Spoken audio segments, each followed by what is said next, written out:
Lecture topic: Importance of good company. In Surah al-Kahf, Allah Ta'ala mentions about the dog of the Ashab al-Kahf. وَكَلْبُهُمْ بَاسِطٌ ذِرَاعَيْهِ بِالْوَسِيلِ.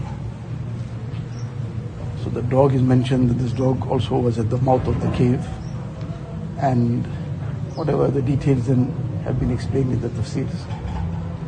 But the one point that Allamah Qurtubi rahmatullah alayhi, he makes on this, that this dog is an animal, and if the dog has to put its mouth in some water, that water will become najis, puts its mouth into some container, then that container will have to be washed.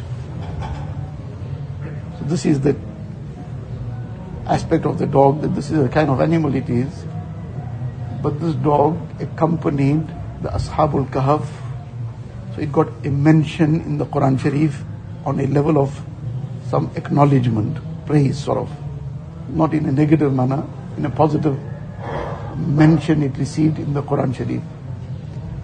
So Allamah Qurtubi rahmatullah alayhi draws the point from here that if this was the aspect of a dog, that by accompanying pious people, because these young people, they had distanced themselves from all the kufr and shirk that was taking place, and their lives were now in danger, but they accepted the risk and the danger, but they didn't give in to the wrongs that were taking place. But to protect themselves, they left the town, went to this cave, and the dog accompanied them. The dog also got this positive mention.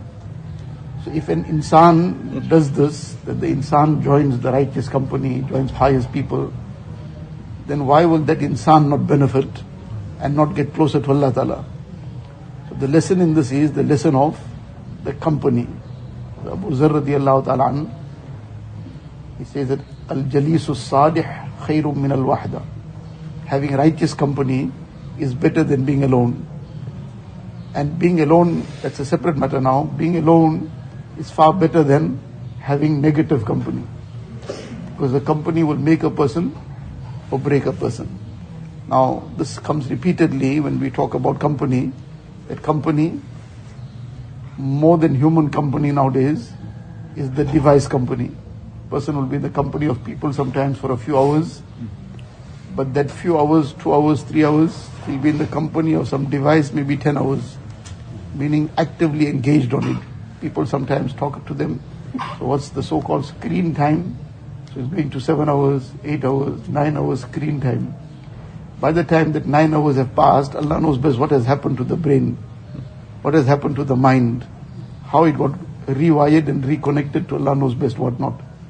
And there have been some instances where people, the issues that have, the health issues that have come up, which have been attributed purely to the extent of screen time that they have been engaged in.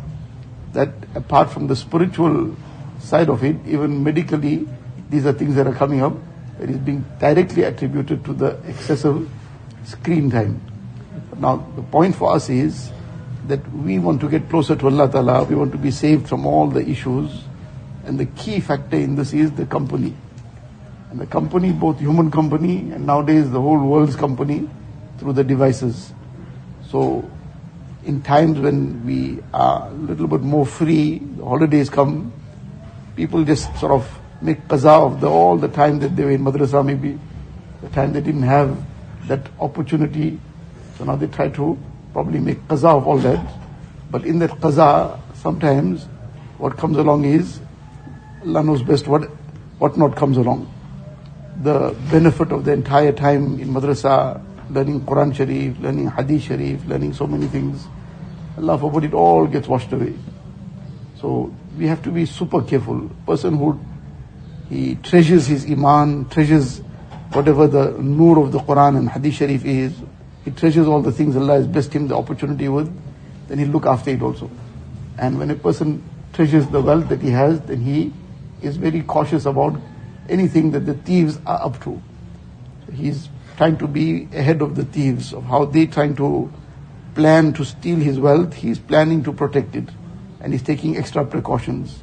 person who treasures the wealth that is in the heart, the wealth that comes through the nur of the Qur'an Sharif, the nur of the Sunnat, the nur of the Hadith Sharif, then he'll also protect himself. If he treasures it, then he'll take extra precaution. He'll stay far away from those things that are harmful. So we have to understand what the opportunities Allah gave us, and also be conscious about the thieves that are out there to try and rob us of this, the thief of nafs and shaitan, and other company that gives us ideas that are not in order. We need to be very careful about this. Allah Ta'ala give us tawfiq. अल्लाह अल्लाह कैसा प्यारा नाम है, आशिकों का मीना और जाम है।